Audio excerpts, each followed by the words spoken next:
ማለዳ የመጣ ስታነቃኝ እንደምን አደራችሁ ክቡራትና ክቡራን የምፅዓቱ አዋጅ ነጋሪ አገልግሎት አድማጮቻችን፣ ሰላም ለእናንተ ይሁን። የማለዳ ቁርሳችንን አሁን ጀምረናል። አዘጋጅ እና አቅራቢ ፓስተር አለማየሁ ነሞ። መልካም ጊዜ ሆነላችሁ። ከሕይወት ምንጭ ውሃ ስታረካኝ ሰላም ጤና ይስጥልን። እንደምን አደራችሁ። ይህ በምፅዓቱ አዋጅ ነጋሪ እየተዘጋጀ የሚቀርብላችሁ የማለዳ ቁርስ ፕሮግራም ነው። ወደ ዛሬው የማለዳ ቁርስ ከማለፋችን በፊት ስለዚህ ማለዳ አምላካችንን በጸሎት አብረን እናመስግንና ወደሚቀጥለው ፕሮግራማችን እናልፋለን። የዘላለም አምላክ እግዚአብሔር ሆይ በጌታ በኢየሱስ ክርስቶስ ስም ስለሰጠን ስለዚህ ስለተባረከ ድንቅ ማለዳ ክብር ምስጋና ለታላቁ ስም እንሰጣለን። አንተ ታላቅ ኃያል ብርቱ አምላክ ነህ። ምሕረትና ቸርነት አድርገህ ይህን ማለዳ ሰጥተናል። ተመስገን። ስለሰጠን ሰላም፣ ስለሰጠን ጤንነት፣ ስለሰጠን መልካምነትና በጎነት ሁሉ እናመሰግናለን። ነው ደግሞ ቃልህን ባርክልን፣ በቃልህ ደግሞ አስተምረን፣ ሕይወታችንን ደግሞ እንድታንጸው በኢየሱስ ስም እንጠይቃለን። ሁሉ ግን ለስም ክብር ይሁን በኢየሱስ ጌታ ድንቅ ስም አሜን። እንግዲህ በትናንትናው ዕለት እየተመለከትን ያለነው የሐዋርያት ሥራ ምዕራፍ 1 ነው። በትናንትናው ዕለት የተመለከትነው ቁጥር 6 ነበረ። እነርሱ በተሰበሰቡ ጊዜ ጌታ ሆይ በዚህ ወራት ለእስራኤል መንግሥትን ትመልሳለህን ብለው ጠየቁት እና ለዚህ ጥያቄ ጌታ ኢየሱስ ክርስቶስ ከዛ በፊት የተናገረው ነገር አለ።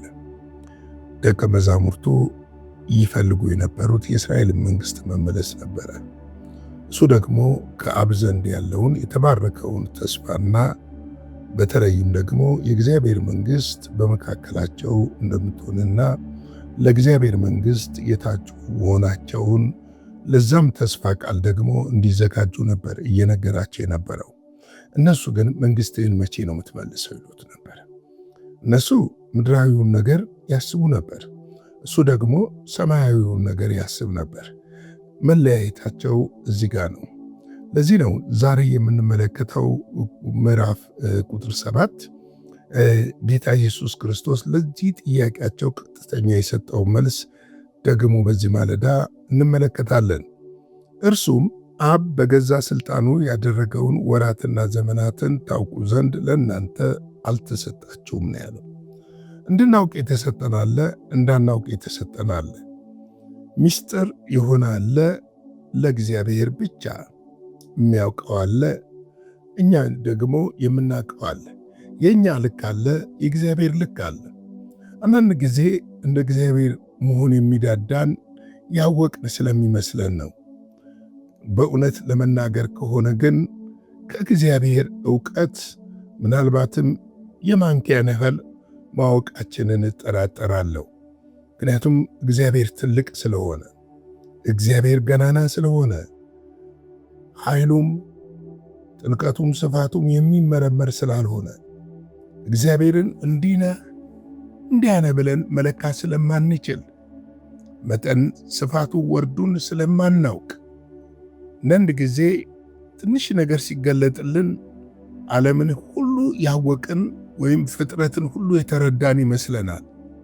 ነገር ግን አይደለም ወገኖቼ፣ እግዚአብሔር ከመታወቅ ያልፋል። ዛሬ አይደለም ከዚህ አካል ወጥተን እንኳን ወደሱ ሄደን ዕለት ዕለት አዲስ የሚሆንብን አምላክ ነው። ምክንያቱም እግዚአብሔርን መቼም ቢሆን አውቀነው የምንጨርሰው አምላክ አይደለም። ለዚህ ነው ማለዳ ማለዳ አዲስ ነህ ታማኝነትህም ብዙ ነው የሚለው ዳዊት። ማለዳ አዲስ የሆነ ምሕረቱም አዲስ የሆነ ታማኝነቱም ብዙ የሆነ እግዚአብሔርን ልናውቀው ልንደርስበት የምንችል አምላክ አይደለም። እርሱ እስከገለጠልን ልክ ብቻ ነው ማወቅ የምንችለው። ለዚህ ነው ጌታ ኢየሱስ ክርስቶስ እርሱ አብ በገዛ ሥልጣኑ ያደረገውን ይላቸዋል። ይሄ የነሱ ሥልጣን አልነበረም። መንግሥትን የመመለስና ያለመመለስ የእግዚአብሔር ሥልጣን ነበር። የእግዚአብሔር ኃላፊነት ነበረ። ስለዚህ ወራትና ዘመኑን ታውቁ ዘንድ ለእናንተ አልተሰጣችሁም ነው ያላቸው። እንደውም እኮ ማቴዎስ 24 ላይ ጌታ ኢየሱስ ክርስቶስን እንደዚሁ ጠይቀውት እኮ ነበረ። የመጨረሻው ዘመን መቼ እንዴት እንደሚሆን ሲጠይቁት ምንድን ነው ያላቸው? ምልክትን ነው የሰጣቸው፣ ሲዝንን ነው የሰጣቸው እንጂ ዘመኑን እኔም አብም ከአብ በቀር እኔም አላውቅም ነው ያላቸው። ምን ማለት እንደሆነ በደንብ ሊገባን ያስፈልጋል። እግዚአብሔር ከመታወቅ የሚያልፍ ነው። ዛሬ በየሚዲያው በየምናምኑ እግዚአብሔርን የምናውቅ መስሎን የምንዘል ሰዎች እንደው ሰከንድ ብንል ደስ ይለኛል። ምክንያቱም እግዚአብሔር ከመታወቅ ስለሚያልፍ፣ እግዚአብሔር ሁልጊዜ አዲስ ስለሆነ። ምክንያቱም ዘዳግም 29 ላይ ምን እንደሚል ታውቃላችሁ? ሚስጥሩ ለአምላካችን ለእግዚአብሔር ነው፣ የተገለጠው ግን የዚህ ሕግ ቃሎች ሁሉ እናደርግ ዘንድ ለእኛ ለዘላለም ለልጆቻችን ነው ይላል። ሚስጥሩ ለማን ነው? ለእግዚአብሔር ነው። ለእኛ የተፈቀደልን ልክ አለ ማለት ነው። የተነገረን ልክ አለ ማለት ነው። ምክንያቱም የተገለጠው ነው ለእኛ። ሁሉን ገልጦ ሊያሳየን አይችልም። ቢያሳየንም አንችልም እኛም ራሳችን። ምክንያቱም ስንቱን ነው ልናውቅና ልንረዳ የምንችለው? ዘመናት በእግዚአብሔር እጅ እንጂ በእኛ እጅ አይደለም ያሉ። ዘመናት የዘመናት ባለቤት እግዚአብሔር እንጂ እኔና እናንተ አይደለንም። ያ ቢሆን ትናንት ያበላሸናቸውን ዘመን ጎትተን ወደፊት አምጥተን ባስተካከልናቸው ነበረ። ነገር ግን አንችልም። የዘመን ባለቤት እግዚአብሔር ነው። ነገ ምን እንደሚሆን አናውቅም። የምናውቀው ግን አንድ ነገር ሊሆን ይችላል ወይ ሁለት ነገር ሊሆን ይችላል። ነገ በምህረቱ ነገ በቸርነቱ እኖራለሁ ብለን ናስብ ሊሆን ይችላል። ተስፋ ስላለን ተስፋችንን ነገ እንዲህ ቢሆን ብለን ልንናገር እንችላለን። ነገ ግን በእግዚአብሔር እጅ ነች። ለእኛ የተሰጠችን ዛሬ ነው። ልንሰራ የሚያስፈልገው ዛሬ ነው። ልናምነው የሚያስፈልገው ዛሬ ነው። በሱ ቃል ለመኖር የሚያስፈልገን ዛሬ ነው። አሁን በተሰጠን እውነት፣ በተሰጠን ቃል፣ በእግዚአብሔር እውነት ዛሬ ልንኖር ነው። ዛሬ ልናደርገው ነው የሚያስፈልገው። ዛሬ ለእርሱ ታማኞች ልንሆን ነው የሚያስፈልገው። ነገስ ዘመን የሱ ነዋ። ነገ ምን እንደሚሆን በምን እናውቃለን? ስለዚህ ነው ዘመንን ታውቁ ዘንድ ለእናንተ አልተሰጠም ያለው። ዘመንን ልናውቅ አንችልም። ስለዚህ ነው ዘዳግም ላይ የተገለጠው ለእኛ ነው አለ። ሚስጥሩ ግን ለማን ነው? ለአምላካችን ነው ብሎ የእግዚአብሔር ቃል ይናገራል። መዝሙር 102 ቁጥር 13 ላይ አንተ ተነስ ጽዮንንም ይቅር በላት የምሕረትህ ጊዜ ነውና ዘመኗም ደርሷልና ይላል። የምሕረትህ ጊዜ ነው ዘመኗም ምን ሆኗል? ደርሷልና ብሎ ይናገራል። ዘመን እንግዲህ እንደደረሰ የሚያውቅ እግዚአብሔር ስለሆነ የእግዚአብሔር ጊዜና ሰዓትን ደግሞ የሚያውቅ ራሱ እግዚአብሔር ብቻ ነው። እግዚአብሔር ሲገልጥልን ግን የእግዚአብሔርን ዘመንና ጊዜ ልናውቅ እንችላለን። እግዚአብሔር አይገልጥም እያልኩኝ አይደለም። የሚገልጥልን ግን ውስኗን ነገር እንደሆነ ልናውቅና ልንረዳ ያስፈልጋል። ሁሉንም ነገር ይገልጥልናል ማለት አይደለም። ሁሉንም ነገር ያብራራልናል፣ ያሳየናል ማለት አይደለም። ትንሽ አንድ ነገር እንኳን ሲገልጥልን ቢያችን በጥንቃቄ በመረዳት በፍጹም መረዳት ያችን ነገር ልንፈጽም ልንገነዘብ ወይም ልናደርግ ይገባል እንጂ እግዚአብሔር ሁሉን ገልጦ ለማንም አልጨረሰም። በእርግጥ ብዙ ጊዜ ሰባኪዎች ስንሆን ሁሉን ነገር እግዚአብሔር የገለጠልን ይመስለናል። ሁሉን ነገር እግዚአብሔር ያሳየን ይመስለናል። አይደለም ግን አይደለም። ጥቂቱን ከእውቀት ክፍል እንኳን አለ ጳውሎስ ጥቂቷን ከፍዬ አውቃለሁ አለ። ጥቂቷን ነው የምናውቀው። ዛሬ የገለጠልንን ነው የምናውቀው። ዛሬ ያበራልንን ነው የምናውቀው። ነገ ደግሞ አዲስ ነገር አለው። ያንን ነው ልንረዳ ልንገነዘብ የሚያስፈልገው። ማቴዎስ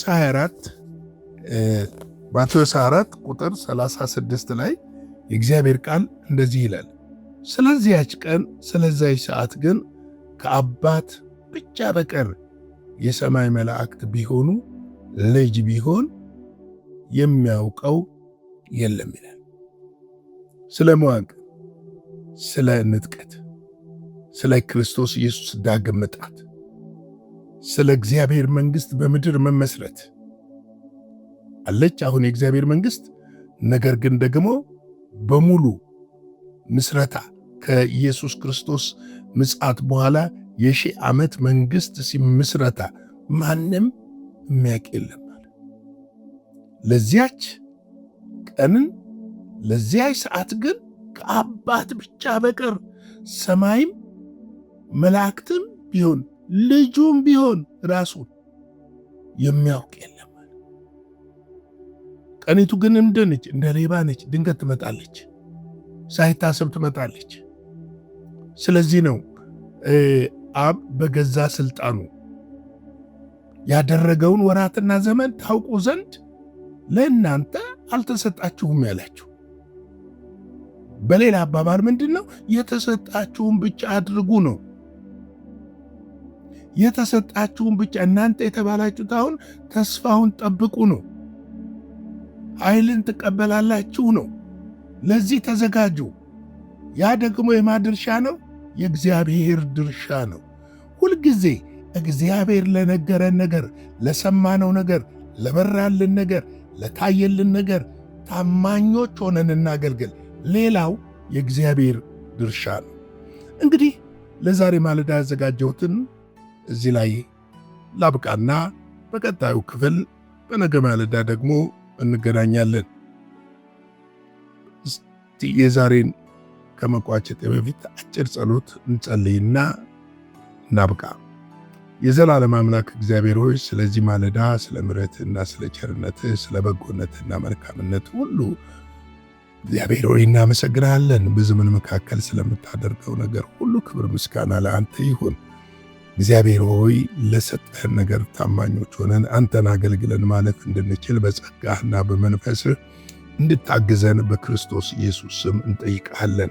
አንተ በገዛ ስልጣን ያደረግከውን ነገር ደግሞ እግዚአብሔር የዘላለም አምላክ በምሕረትና በቸርነትህ በምታደርጋቸው በዘመናት መካከል ውስጥ ታሳልፈን፣ ትረዳን፣ ታግዘን፣ ትደግፈን፣ አቅም ትሆነን፣ ጉልበት ትሆነን፣ ብርታት ትሆነን ዘንድ በኢየሱስ ክርስቶስ ስም እንጠይቃለን።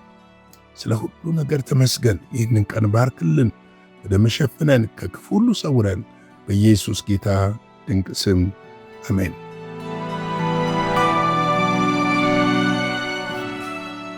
በነበረን የመልእክት ክፍለ ጊዜ እንደተባረካችሁ ተስፋ እናደርጋለን። በነገው ማለዳ በሌላ ዝግጅት እንገናኛለን። መልካም ቀን።